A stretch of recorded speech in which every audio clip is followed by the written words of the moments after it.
8वां सप्ताह, तीसरा दिन, दिन बुधवार, दिनांक 21 सितंबर 2022। कक्षा 1 में हिंदी और गणित के जो कालांश है उसमें हिंदी में सबसे पहले है चित्र के बारे में समृद्ध बातचीत। मौखिक भाषा के लिए है, इसके लिए आवश्यकता है पाठ 8 रसोई की और चर्चा के लिए खुले छोर के प्रश्न। शिक्षक बच्चों को पहले सहज करें और यदि वो अपनी भाषा में कुछ कहना चाह रहे हैं तो उनकी बातों को सुने समझें। उसके बाद चित्र पर चर्चा करें। इसके लिए आप कलरव पाठ्य पुस्तक में दी गई कविता को पूरे हाव भाव के साथ सहित गाएं। फिर पिछले दिन की गई चर्चा को संक्षेप में दोहराते हुए बच्चों से कुछ सरल प्रश्न पूछें, बातचीत करें, चर्चा को आगे बढ़ाएं और नए बंद छोर और खुले छोर के प्रश्न पूछें। चित्र चार्ट पर दूसरे दिन कार्य करने के दौरान आप निश्चित करें कि आप अधिक से अधिक खुले छोर के प्रश्न पूछ रहे हैं। आप प्रश्न पूछें और बच्चों को जोड़ों में प्रश्न पर बातचीत करने के लिए कहें। अब आप बच्चों को निर्देश दें कि जोड़ों में दोनों ही बच्चों को क्या लगता है इस पर बात करनी है। जब बच्चों ने बात कर ली तब आप किसी 2-3 बच्चों को अपना उत्तर सभी के साथ साझा करने के लिए कहें। कोशिश करें कि हर बच्चे को 1-2 बार पूरी कक्षा में अपने उत्तर को साझा करने के मौके मिले। लेखन कार्य के लिए चित्र चार्ट और चर्चा से संबंधित चित्र बनाने और रंग भरने को कहें। शिक्षक देखें कि सभी बच्चे इस प्रक्रिया में प्रतिभाग करें। दूसरा कार्य ये है पाठ 8 रसोई। आप इस चित्र चार्ट की सहायता से पहले कालांश में गतिविधि करा सकते हैं। चित्र के बारे में चर्चा करनी है। आप बच्चों से पूछिए कि इसमें आपको क्या क्या दिख रहा है, ये कहाँ का दृश्य है। बच्चे बताने की कोशिश करेंगे कि उन्हें कुकर दिख रहा है, भुट्टा है, माचिस है, स्टूल है, रसोई में कुकर है, सिलबट्टा है, सब्जियां हैं, ये सब उन्हें दिख रही हैं। फिर आप बच्चों से पूछ सकते हैं कि आपको कौन सी सब्ज़ी पसंद है। बच्चे बताएंगे उन्हें जो भी पसंद होगा। उसके बाद आप बच्चों से पूछिए इसमें ऐसी कौन सी वस्तु है जिस पर खाना पकाया जाता है। बच्चे बताएंगे गैस। क्या आपके घर में गैस है या आपके घर में खाना किस पर पकाया जाता है। इस तरह के प्रश्न बच्चों से करें। कालांश डिकोडिंग पुनरावृत्ति, इसके लिए आवश्यकता है पाठ्य पुस्तक की और सहज पुस्तक की। और सबसे पहले शिक्षक सा वर्ण और ता वर्ण से शुरू होने वाले कुछ शब्दों की सूची बना लें। कार्य पुस्तिका पर कार्य करने से पहले उसके निर्देश बच्चों को उदाहरण सहित दे दें। बच्चों को आपस में कार्य करने के लिए पर्याप्त मौके दें। कालांश की शुरुआत में आप एक छोटी कविता बच्चों को सुनाएं, सहज करें। उसके बाद वर्ण पहचान। आओ बच्चों, आज हम एक कविता सुनेंगे जिसका नाम है चींटी। चींटी आपने देखी होगी, छोटी छोटी सी, काली भी होती है और लाल भी होती है। चलिए पढ़ते हैं वो कविता। चींटी। चींटी दीदी तुम हो प्यारी, तुम हो पिद्दी। देर देर तक चलती हो, कहाँ कहाँ तक जाती हो। काली भूरी दिखती हो, नन्ही सी तुम दिखती हो। चींटी दीदी, चींटी दीदी। पूर्व में उपयोग किए गए तरीकों से बच्चों को अब तक सिखाए गए वर्णों, अक्षरों की ध्वनि एवं प्रतीक पहचान कर कक्षा में प्रदर्शित सामग्री और पाठ्यपुस्तक तथा सहज में खोजने और अलग अलग तरीकों से इन्हें लिखने का अभ्यास करवाएं। ब्लेंडिंग के लिए आप बच्चों को सिखाने के लिए अब तक उपयोग किए गए तरीकों से आप बच्चों को पुनरावृत्ति कराएं। पुनरावृत्ति करवाने के लिए आप शब्द बनाओ, पढ़कर सुनाओ गतिविधि का भी उपयोग कर सकते हैं। हर बच्चे को 2-3 वर्ण अक्षर कार्ड जोड़कर शब्द बनाने और पढ़ने को कहें। उदाहरण के लिए यदि किसी बच्चे ने 2 अक्षर कार्ड जोड़ रखे हैं, ता और रा, तो वह बच्चा उसको जोड़कर बोलने का अभ्यास करे, जैसे तारा। इसके बाद शब्द पठन के लिए पूर्व में उपयोग किए गए तरीकों से बच्चों को अब तक सिखाए गए वर्णों अक्षरों से मिलकर बनने वाले नए नए शब्दों को पढ़ने का अभ्यास करवाएं। बच्चों को 3-4 सरल शब्द देखकर सुनकर लिखने का अभ्यास करवाएं। लेखन कार्य के लिए कार्य पुस्तिका के पाठ 52 पर कार्य करने के लिए कहें। शिक्षक देखें कि सभी बच्चे कार्य पुस्तिका में कार्य कर रहे हैं। जो नहीं कर पा रहे उनकी मदद करें। तीसरा कालांश है साझा पठन और समृद्ध बातचीत। आवश्यकता है बिग बुक चिड़िया की।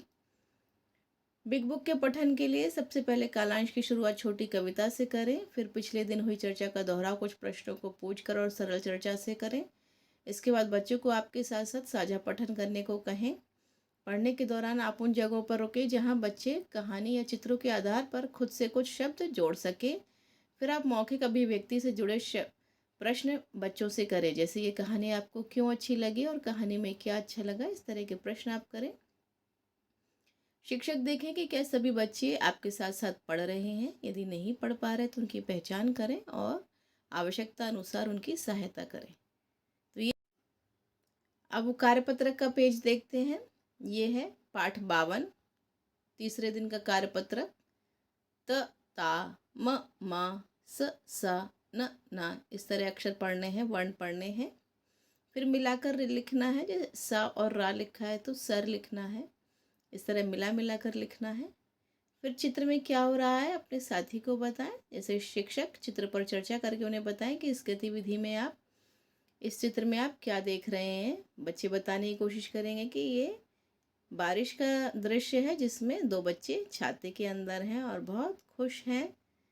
बच्चे इससे संबंधित कोई कविता भी सुना सकते हैं। आप भी उनको बरसात से संबंधित कोई कविता सुना सकते हैं, चर्चा कर सकते हैं।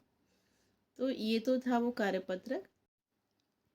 सप्ताह 8 के तीसरे दिन यानी बुधवार को तीसरी शिक्षण योजना बच्चों से करवानी है। ये शिक्षण योजना है 1 से 5 तक की संख्याओं के प्रतीकों की समझ और लिख सके।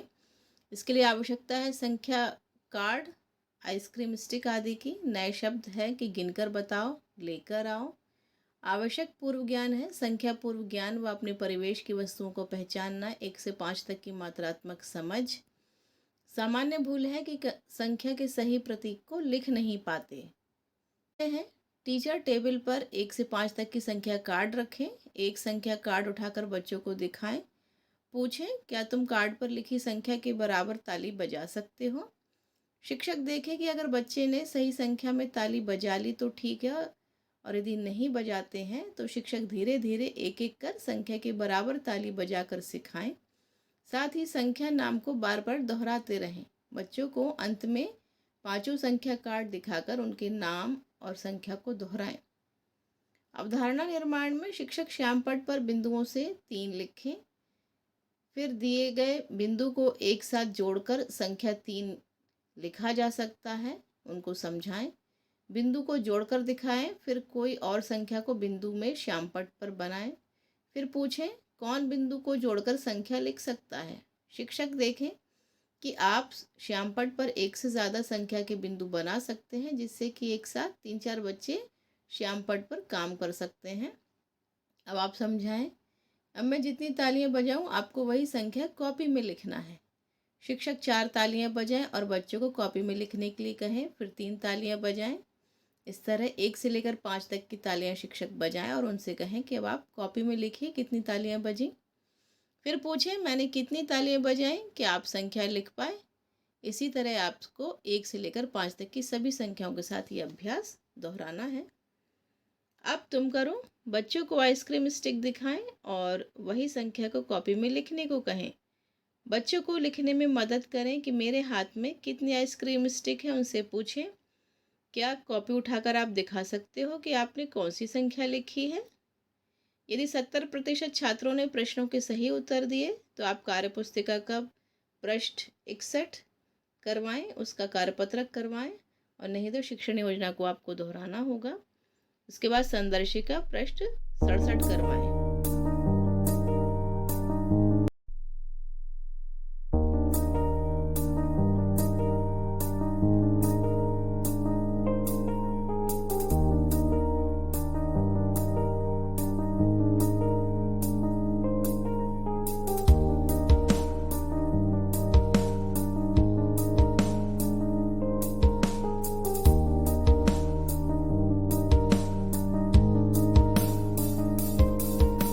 तीसरे कलांश में आपको जो आपने पहले कलांश में गतिविधि करवाई है उसको ही दोहराना है हर बार की तरह। चलिए फिर मिलती हूँ आपसे अगले दिन की कार्य योजना के साथ। तब तक के लिए गुड बाय।